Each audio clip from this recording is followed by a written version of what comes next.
Oh yeah, guys. Once again, Florida back at it in the news with another alligator attack. And you might be asking yourself, Dean, you go over alligator attacks so frequently. Why is that the only thing you talk about? And I counter with this. It's not the only thing I talk about.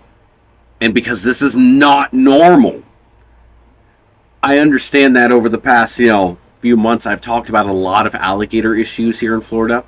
But it's because what comes up, what hits my radar, because this is not something that happened a lot when I was growing up. I mean, yes, there were gator attacks, but there were plenty of years where there were no gator attacks, let alone, it being May, and there's already been like 5 or 6 that I can think of on the top of my head, including multiple fatalities. Not including last year where there was like 6 or 7 fatalities. That doesn't happen. Yet, in Port Charlotte the other day, a 23-year-old man was flown by helicopter to a hospital for treatment of significant injuries after he was bitten by an alligator Sunday morning. The FWC Commission said that the man was bitten near a pond behind Bandito's Bar in Port Charlotte. The FWC, the Charlotte County Sheriff's Office, and Charlotte County EMS personnel responded. A contracted nuisance alligator trapper was dispatched to the scene, and the FWC said in a statement on Sunday. Serious bites are rare. And this goes into a little bit more of the numbers. Over the past 10 years, Florida's averaged 8 unprovoked bites per year that are serious enough to require professional medical treatment. The frequency of these serious bites is variable, but has not been a significant trend in the past 10 years. The likelihood of a Florida resident being seriously injured during an unprovoked alligator incident in Florida is roughly only 1 in 3.1 million. From 1948 to 2022, 453 unprovoked bite incidents have occurred in Florida. 26 of these resulted in human fatalities. Think about that for a second. From 1948 to 2022, there are 453 unprovoked bite incidences. And 26 of those, unprovoked, led to a death. There's no way that's the gator. Oh, that's a whole different thing. I was about to say, that is unprovoked. There are a few that are provoked. And from what I understand, they don't say what the significant injury was. I know for a fact that the man's arm was bitten off. I'm not going to go into any more details on how I know this, besides the fact that I saw the freaking video. I'm not going to go in it. I'm not going to say who gave me the video. It doesn't matter. From what I understand, the guy was drunk, walked down to the water. He'd been messing with the gator all night and got his arm bitten off. And he survived, luckily. Just has significant injuries. The worst part about this, so the trappers captured a 10.5-foot gator near a pond. Here's the worst part about this whole thing.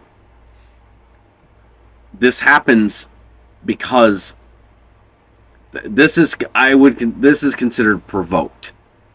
I don't know how much they're going to go into it. I understand the guy was drunk.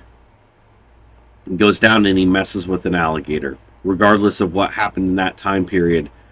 In my opinion, not that you asked for my opinion, but you're here watching this video, so I'm assuming that you care about my opinion. We need to live with these animals.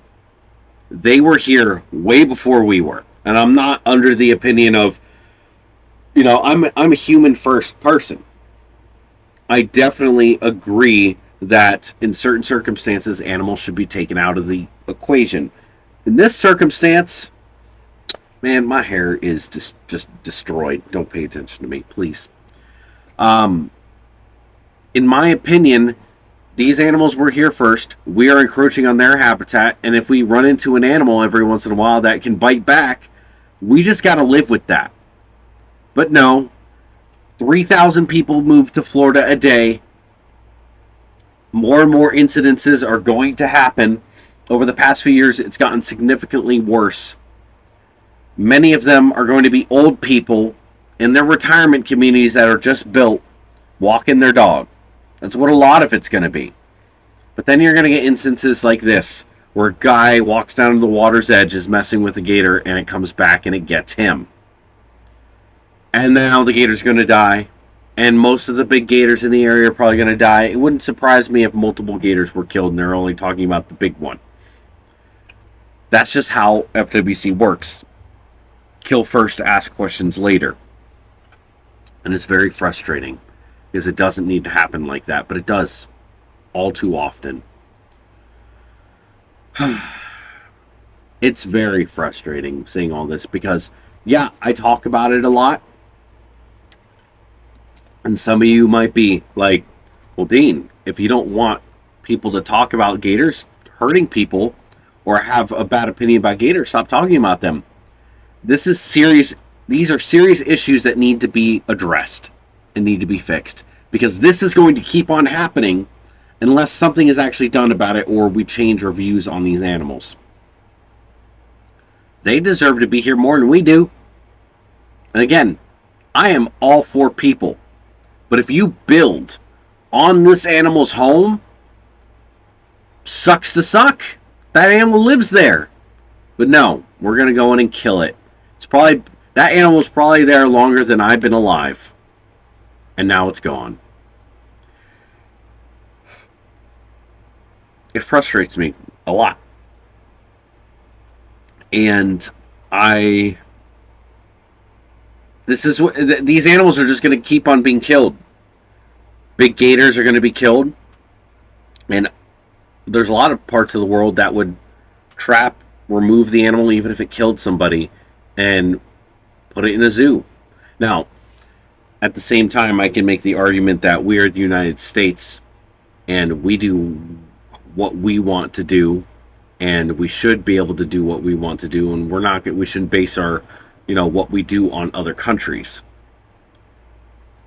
It's a very I'm just going back and forth on the things that I think should happen or shouldn't happen, because I am in this case completely for that animal being left alone.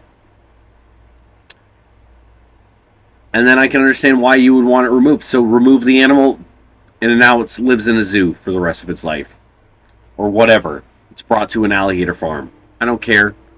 The animal doesn't deserve to die. Not at all. Yet, here it is. All because a guy walks down to the water and is super drunk and gets his arm bitten off. And again, I seriously doubt they're going to release much more on this. But I'm telling you, I saw the video of, well, not the actual attack, but directly afterwards. And,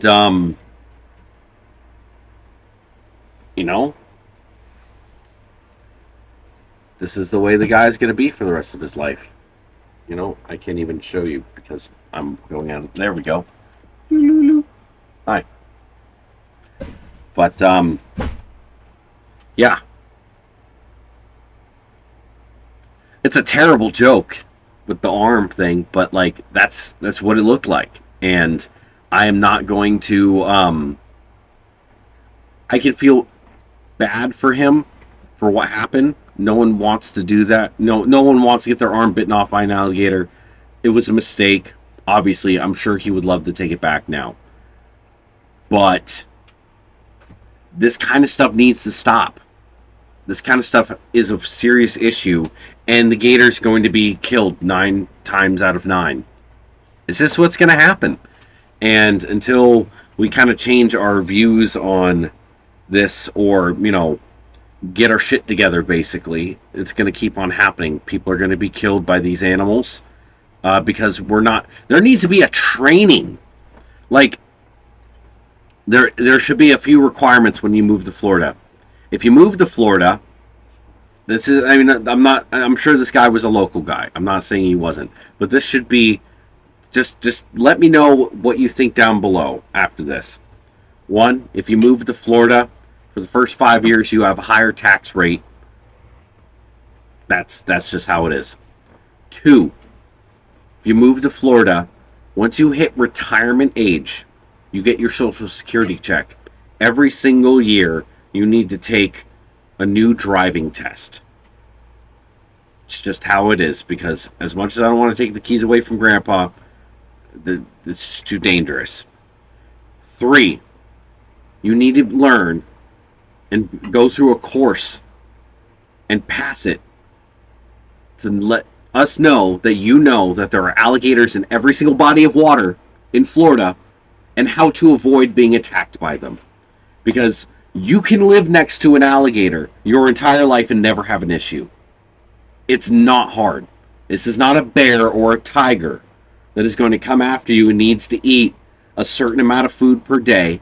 This is a big animal that eats a few times a year, or mostly eats fish. So it might eat just a lot of fish, but technically only has to eat a few times a year, and pretty much doesn't leave the water. I mean, it leaves the water a little bit to go look for more water, but this isn't a land predator that's chasing animals down. It lives near the water all of its life and just chills there. Doesn't go through your trash. Might wander in front of you. But as long as you keep a distance, it's not going to attack you. You're fine. But you go down to the water, make a bunch of splashing, and annoy it enough, it's going to bite your arm off. So, that's my 2 cents on it. Not that you asked, but you got it and you clicked on this video, so that's the way it is. Thank you guys for watching. Like, comment, subscribe, all that good stuff. Let me know what you think. Do you think I'm bringing it too far? Do you think I'm too nihilistic? I would like to know down below. But anyway, 200,000 subscribers, by the way. I haven't even brought that up. But seriously, that's awesome. I did not expect it to happen anywhere near this quick. And it's just, everything's blowing up. And I can't thank you guys enough. So, thank you guys for watching. Stay wild.